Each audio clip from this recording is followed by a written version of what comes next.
A Bíblia chega a dizer que todos nós herdamos a herança pecaminosa. A nossa essência é pecaminosa. O nosso ser, o nosso DNA, nós fomos concebidos em pecado. A Bíblia diz. Alguns homens de Deus realizaram milagres e prodígios. Homens que oravam, fogo do céu caía. Esses homens, a Bíblia chega a dizer na galeria da fé, Hebreus 11, que a terra não era digna desses homens pisarem, mas ainda assim eram miseráveis, corruptos, mentirosos, avarentos. Tinha a essência, o DNA formado. Em pecado concebeu minha mãe. Eles diziam: essa é a natureza, isso é quem é nós diante de Deus. Mas a misericórdia de Deus nos alcançou. Você vai ver o que é a misericórdia de Deus. Nós não merecemos. Para você ter uma ideia, a natureza humana, a natureza pecaminosa do homem, a essência do homem, ainda assim que ele quisesse falar a verdade, ainda assim haveria mentira na história dele. O homem erra tentando acertar. Por quê? Porque é pecador, porque é formado em pecado. A essência está potrificada no pecado. As entranhas do homem, o menor dos átomos, dos prótons, dos nêutrons, a ligação, tendão, nervo, tudo é pecado. Nós não merecemos a misericórdia de Deus. Nós não merecemos a presença de Deus. Mas pela misericórdia nós estamos aqui. E você vai entender. Nessa pequena introdução eu estou te dizendo quem é você, quem sou eu diante de Deus. Diante de Deus e diante de qualquer um, não somos melhores do que ninguém. Todo ser humano, seja ele qual for, está sujeita a todas as coisas na face da terra. Somente Deus, somente um, não tem sombra de variação, diz no livro de Tiago. Somente Deus não tem sombra de variação. O ser humano tem sombra de variação. Sombra de variação é mudança de caráter, de deturpação, mudança de movimento, mudança de direção. Eu quero seguir a Deus, outra hora eu não quero. Eu digo que vou, mas eu não vou. Eu digo que faço, mas eu não faço. Segundos eu posso mudar a minha ideia, mas Deus falou, está falado. Essa é a essência do homem. Vamos ler Romanos 3, 10, 12. Se você tiver caneta, anote. Romanos 3, capítulo 3, versículo 10 a 12. Como está escrito: não há um justo, nenhum sequer. Não há ninguém que entenda. Não há ninguém que busque a Deus. Todos se extraviam e juntamente se fizeram inúteis. Não há quem faça o bem. Não há nenhum só. Não há. Nós, essa é a natureza. Já vamos ver um versículo que fala intrinsecamente do nosso comportamento, da nossa essência diante de Deus. Mas pela misericórdia de Deus, nós estamos aqui. Essa é a natureza humana. Não há um justo. Mas espera aí, a Bíblia diz para nós sermos justos. Esse daqui é no sentido comparativo. O escritor Paulo estava dizendo que ainda que nós tentássemos ser justos como Deus quer que nós sejamos justos, nós não conseguiríamos. Ainda que você lançasse todas as suas forças, ainda que você lançasse tudo que você tem, lançasse a sua alma, ainda que você lançasse o seu espírito, ainda que você orasse a Deus e chorasse lágrimas de sangue, suasse suor de sangue, querendo ser justo, você não conseguiria. Porque a sua essência, o seu ser, as suas entranhas, as nossas entranhas, é concebida em pecado. Por isso que muitos não conseguem se livrar do pecado. Por isso que muitos não conseguem seguir os caminhos do Senhor, porque a nossa essência, a nossa direção, o nosso olhar, lembra de Adão e Eva? Bateu o olho na fruta e viu que era bom para comer. Essa é a natureza humana. E nós precisamos ouvir esse tipo de mensagem. Quanto mais nós ouvimos quem somos nós, quanto mais nós sabemos quem somos nós, quem sou eu, quem é você, você não vai olhar para o vizinho e apontá-lo, não. Olha o movimento da mão, 1 para lá, 3 para você e uma coisa com Deus. E Deus diz: ninguém é melhor do que ninguém. Ainda que você lançasse todas as suas forças, ainda que você quisesse, ainda que você entregasse a sua alma, ainda que você entregasse o seu corpo para ser queimado vivo por amor a Cristo, você não conseguiria ser justo. Essa é a essência que Paulo está dizendo. Romanos capítulo 3, versículo 10 a 12. Não há um sequer que faça o bem. Não há um. Vamos ler Romanos 7. Romanos 7, 18 e 19. Porque eu sei que em mim, isto é, na minha carne, não habita bem algum. E com efeito, o querer está em mim, mas não consigo realizar o bem. Porque não faço o bem que quero, mas o mal que não quero, este eu faço. Está entendendo? A nossa essência é pecaminosa. Você está entendendo? Está conseguindo entender o contexto de quem somos nós? Está prestando atenção? Quem é eu? Quem é você? Você está conseguindo entender, acompanhar, assimilar, absorver? Você está conseguindo pegar quem é o homem diante de Deus? Quem é o homem? O que merecemos de Deus? Fogo eterno. Todos merecemos de Deus. Quem é? Mas a misericórdia de Deus é a causa de não sermos consumidos. Sabe por que Jeremias escreve Lamentações? Foi escrito num grande período de lamento que caiu sobre o povo da Judéia, invasão de Jerusalém. O povo judeu, o povo Israel, a maioria foram levadas cativos para a Babilônia.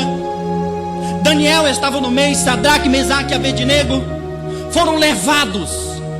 Jeremias escreve, se lamenta, grandes coisas ruins caiu sobre o povo. E Jeremias escreve, a misericórdia de Deus é a causa de não sermos consumidos. Espera aí, olha o contexto. O forte, a cidade forte, Jerusalém, acabara de ser invadida. O povo de Deus foi levado cativo para a Babilônia, para serem escravos. E ainda assim Jeremias conseguia enxergar a misericórdia de Deus. Quem sou eu? Quem é você? Diante da primeira provaçãozinha que sobrevém sobre ti e sobre a tua casa, você consegue ver a misericórdia de Deus dentro do teu lar? Você consegue ver a misericórdia de Deus na tua vida? Consegue enxergar? Quando você enxerga a misericórdia de Deus, você tem gratidão. Quando você enxerga a misericórdia de Deus na sua vida, quando você sabe que a misericórdia de Deus é a causa de você não ser consumido, nós não merecemos, mas a misericórdia de Deus. No tempo da lei, do livro de Gênesis ao livro de Malaquias, a lei dizia olho por olho, dente por dente, pecou, morreu, acabou. Essa era a essência do Deus Pai, do Deus Todo-Poderoso. O sacerdote subiu no altar com uma corda amarrada pela cintura, com pequenos chacoalhinhos na sua roupa. Quando acabasse o movimento ali, os outros que estavam por lado de fora do altar podiam entender que o sacerdote em questão foi fulminado em cima do púlpito por estar em pecado na presença de Deus. Quando ele acendia o incenso, fogo descia do céu e consumia-o na presença de Deus, porque o camarada estava em pecado. Nadab e Abiú, quem eram Nadab e Abiú? Filhos de Arão, sobrinhos de Moisés. Não, titio tem ali um negócio com Deus. Papai, pastor de igreja, eu posso fazer o que eu quero. Subiu em cima do púlpito, morreu os dois. Ficou 2 montes de cinza em cima do altar. Quando Moisés e Arão tentaram, porque eram seus parentes, Deus disse: ei, não raspe a cabeça, não vá para a cinza, não rasgue a sua roupa, porque rebelde na minha presença não fica. Quem é eu? Quem é você? Quem somos nós diante de Deus? Essa era a essência. Aí chega no livro de Mateus, e foi assim o nascimento do Filho de Deus. Nasceu o passaporte da salvação para a humanidade. Nasceu a misericórdia de Deus sobre a humanidade. Nasceu aquele que tirou o pecado do mundo. Nasceu aquele que te deu mais uma chance. Nasceu aquele que te resgatou. Nasceu aquele que te salvou, meu irmão. Êxodo, a saída do povo do Egito. O Israel vem ali, aproximadamente 40 dias era a distância para percorrer durante o deserto, do ponto A ao ponto B. Ponto A, Egito. Ponto B, terra que mana leite e mel. A promessa. 40 dias, passaram quantos anos? 40. Por quê? Primeira coisa que chegaram no deserto, começaram a murmurar, como era bom, as iguarias que tinha na panela dos reis, as coisas que sobravam para nós. Comiam migalhas e ainda assim estavam sentindo falta. 40 anos passaram.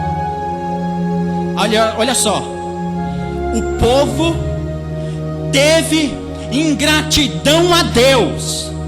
Conta a história que de noite, para livrar os camaradas do frio, era uma coluna de fogo para esquentá-los.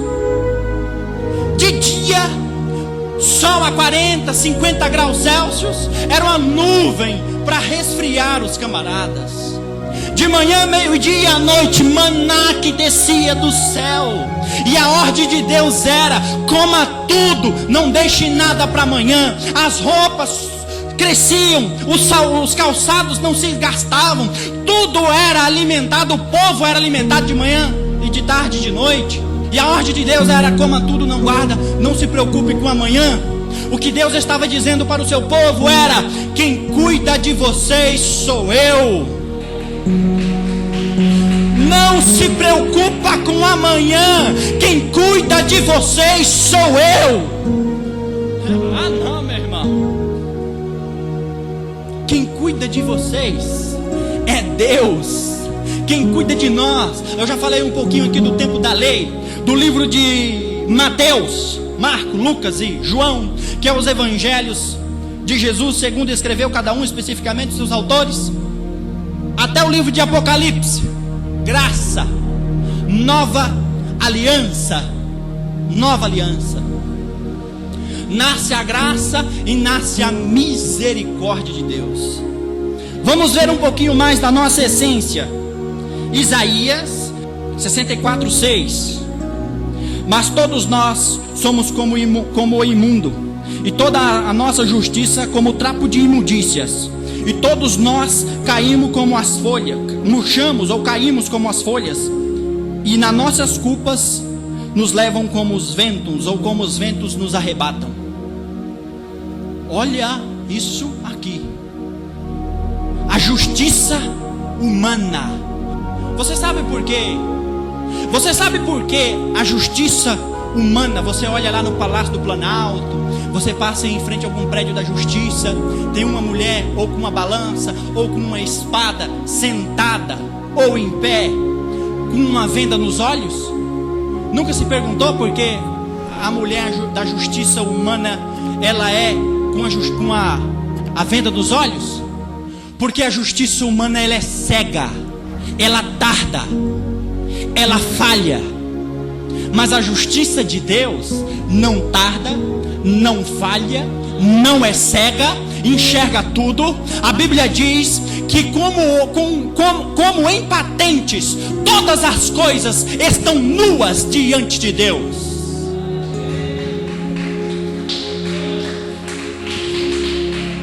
Essa é a natureza humana. Mas Jesus, o Filho de Deus, nos resgatou, me deu a oportunidade. Nós estamos no tempo da graça. Eu já vi muita gente falar isso. Eu estou no tempo da graça, não estou no tempo da lei. Mas a graça não me dá o direito de permanecer em pecado. Não nos dá o direito. Gênesis, vamos lá no livro de Gênesis. Se você trouxe caneta, anote. Gênesis 4, verso 7, parte C do versículo. Olha só: se bem fizeres, não haverá aceitação para ti. Se o bem fizeres, não haverá aceitação para ti. E se não fizeres o bem, o pecado já as aporta, e para ti será o seu desejo, e sobre ele convém tu dominá-los, ou dominarás você sobre o pecado. Olha só, e aqui nós já encerramos. O pecado, lembra que eu falei que nós herdamos a herança pecaminosa, a essência pecaminosa. Quanto mais nós nos aproximamos de Deus, mais o pecado, a culpa, a essência do pecado vai nos deixando livres. Mas quanto mais nós nos distanciamos de Deus, mais o pecado nos acomete, mais o pecado vem sobre a nossa carne. Israel estava perdendo a guerra. Deus disse ao rei Saul na época: invada a cidade, mate novos, mate velhos, queime tudo, destrua tudo, ovelhas, gado, destrua tudo. A ordem era: destrua tudo. Mas teve um homem que entrou, pegou do bom e do melhor e ainda escondeu para si, pegou a capa bonita, opa, essa capa é valiosa, e levou para dentro de Israel. Israel começou a perder. Mas por que nós estamos perdendo? Pecado oculto afasta o povo de Deus. Pecado escondido, essa é a natureza humana. Mas a misericórdia de Deus é a causa de não sermos consumidos. Mesmo estando nós ainda na condição de pecadores, mentirosos, avarentos, presunçosos, amantes de nós mesmos, desobedientes a pai e mãe, ainda assim Deus nos olha como preciosidades. O olho humano pode te olhar com desprezo, o olho humano pode te olhar com a miserabilidade humana. O olho humano não te dá valor, a língua humana não te dá valor, e aliás é a mais perigosa delas, é a mais perigosa do membro do corpo.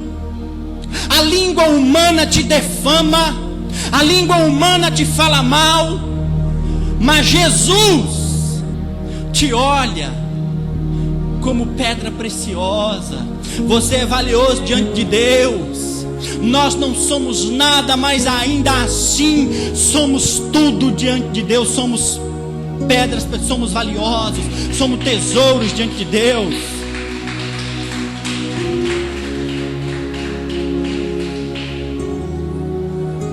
Quem somos nós? Somos ninguém. Somos pó. Fedemos nas narinas de Deus. Os nossos pecados, as nossas ações, a nossa justiça como trapo de imundícias. Quem é nós? E ainda assim Deus diz: eu cuido de você, e ainda assim você é valioso para mim. É Deus quem te guarda, irmão. A misericórdia de Deus está sobre ti, está sobre a sua casa. Por mais que você não consiga ver, A misericórdia de Deus está sobre os teus. Tem muita gente que diz assim: irmão, olha aqui sobre a chave da minha casa, olha aqui sobre a chave do meu carro, olha aqui sobre... Irmão, a bênção de Deus está na sua vida. A misericórdia de Deus está onde você estiver, meu irmão. Eu me lembro, quando eu falo isso, eu me lembro de uma história. Quem lembra? Quando eu falar, vai lembrar. Quem lê Bíblia vai lembrar. Sai da onde tu está, do meio da tua parentela, e vai para uma terra onde eu te mostrarei. Sabe onde ele estava? Ele estava numa cidade polo. Ele estava numa cidade considerada polo econômico, porque ficava perto de muitas regiões que dava vazão e muitos comércios. Abraão tinha tudo para ficar e se dar bem, ser bem sucedido ali. Mas a herança estrutural familiar dele era pagã, adorava deuses falsos. Mas ainda assim ele poderia ser próspero, ele poderia crescer, ele poderia ter grandes coisas. Ele foi, obedeceu. Quem foi? Para onde ele foi? Quando ele chegou lá, eu imagino ele chegando. Ele não, mas se fosse eu, talvez eu olharia e falava: o que eu vou fazer aqui num deserto desse? O que eu vou fazer aqui? Mas quando ele chegou lá, a terra foi abençoada. Sabe por quê? Porque a bênção não está em local, não está em casa, não está em carro, não está em patrimônio. A bênção não está em roupa, a bênção não está em serviço, a bênção está na sua vida, meu irmão.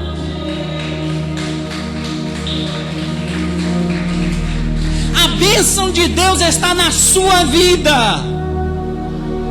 A misericórdia de Deus. Deus te trouxe aqui hoje para você ouvir isso aqui da boca de Deus. A misericórdia dele está sobre ti, sobre os teus, sobre a tua casa. Jeremias, quando viu o povo sendo destruído, Jerusalém sendo invadida e destruída, ele lamentou, escreveu Lamentações. Quando ele viu isso, ele foi questionar Deus. Cadê, Senhor? Tem de misericórdia. Às vezes nós olhamos, passamos uma provaçãozinha e dizemos: Senhor, tem de misericórdia de nós. Mas Deus está tendo misericórdia. Estamos passando por um momento difícil, que todos aqui têm conhecimento. Muitos aqui já souberam de familiares, já perderam familiares, já perderam amigos, alguém próximo, já perderam por conta disso. Mas ainda assim a misericórdia de Deus está dentro da tua casa. Ainda assim a misericórdia de Deus está guardando os teus. Ainda assim a misericórdia de Deus está sobre a porta da tua casa. Ainda assim a misericórdia de Deus está sobre a tua fonte de renda. Ainda assim a misericórdia de Deus está sobre a tua saúde. Ainda assim, mesmo você não merecendo, mesmo sendo miserável, inútil, pecador, imundo, feda diante de Deus, a misericórdia de Deus te guarda, a misericórdia de Deus te protege, a misericórdia de Deus te salva.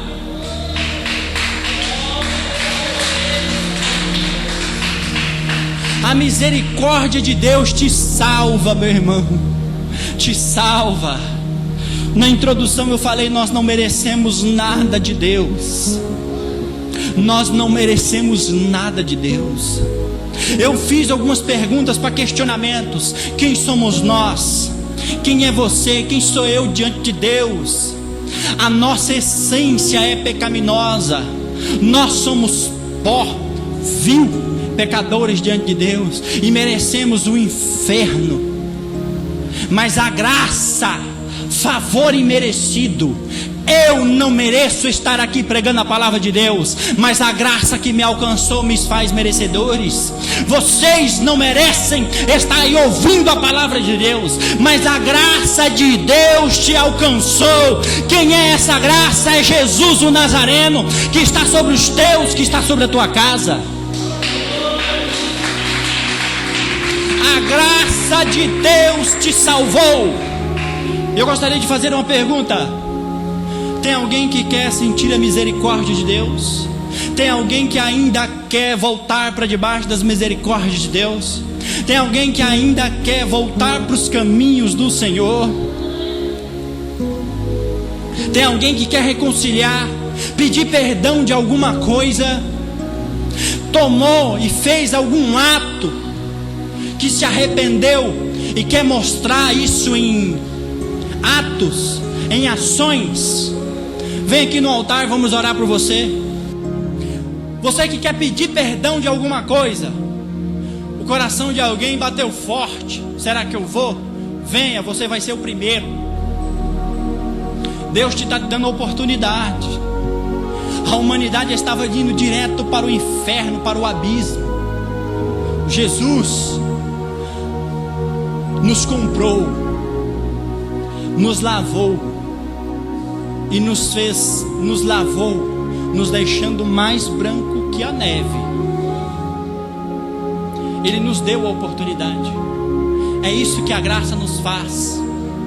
Pecamos, merecemos a morte, mas a graça nos cobre.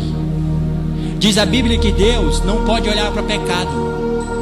Quando Jesus está de braços abertos e diz: Tetelestai, está consumado. Quando ele diz: Senhor, por que me abandonastes? De braços abertos. Naquela hora que ele está falando: em tuas mãos entrego o meu espírito. Olha só, nem a morte o venceu, ele venceu a morte. Em tuas mãos eu entrego o meu espírito. Naquela hora Jesus vira as costas, Deus o Pai vira as costas para ele. Sabe por quê? Porque Jesus, o Cordeiro Imaculado, o que tira o pecado do mundo, Jesus, o honesto, o verdadeiro, o príncipe da paz, Jesus, o Nazareno, aquele que veio para salvar a humanidade, ele, Jesus, se transformou, substituto dos nossos pecados. Ele não merecia, mas ele foi. Ele não merecia passar pelo que passou por mim e por você. Ele não merecia chorar, ele não merecia tapa na cara, ele não merecia coroa de espinho, ele não merecia os cravos nas mãos e nos pés, mas mesmo assim ele foi porque ele te ama, ele foi porque ele tem apreço por você. Naquela hora ele, o Imaculado, se transformou, substituto dos pecados. Presta atenção no que eu estou dizendo. Não quero ser irresponsável de dizer que Jesus pecou. Não, ele se transformou, substituto dos nossos pecados. Jesus, o Deus Todo-Poderoso, o Pai, que não olha para pecado, virou as costas para ele, por mim e por você. O Pai, quanta dor não foi para Jesus ver o Pai dele virando as costas para ele. No céu, Jesus está ainda com as marcas. Como é que eu sei disso? Em Apocalipse, João disse que viu um ser se levantar, vindo como tendo sido morto, um cordeiro como tendo sido morto. Isso quer dizer que ele ainda está com as marcas da cruz, por mim e por você, por mim e por você. E ainda assim você tem a oportunidade de se arrepender agora. Você tem a oportunidade de pedir perdão agora. Você tem a oportunidade de estar diante do trono de Deus agora. Agora. Mas ainda assim a humanidade não quer. Prestou atenção no sacrifício de cruz e no nosso, na nossa essência, no nosso ser? 8:30. Não tem ninguém? Te chamo em nome do Pai, te chamo em nome do Filho e te chamo em nome do Espírito Santo de Deus. Se põe de pé em nome de Jesus. Vamos fazer um minutinho de oração e assim nós encerraremos. E a misericórdia de Deus nos acompanhe para as nossas casas. Querido Deus, muito obrigado por estas ricas palavras. Querido Deus, muito obrigado por sentir a sua presença. Querido Deus, muito obrigado por estremecer e tremer o meu ser diante desta palavra maravilhosa. maravilhosa. Querido Deus, eu sei que nós não merecemos, mas a tua misericórdia que nos alcançou, nos tornou merecedores, nos tornou, Senhor, merecedores de uma oportunidade, de quantas oportunidades quisermos, ó Pai, o Senhor nos dá. Eu sei, ó Pai, que pelo seu Filho amado Jesus, que morreu na cruz do Calvário, nos tornou merecedores, nos comprou, nos lavou e nos remiu. Muito obrigado, ó querido Deus. Amém.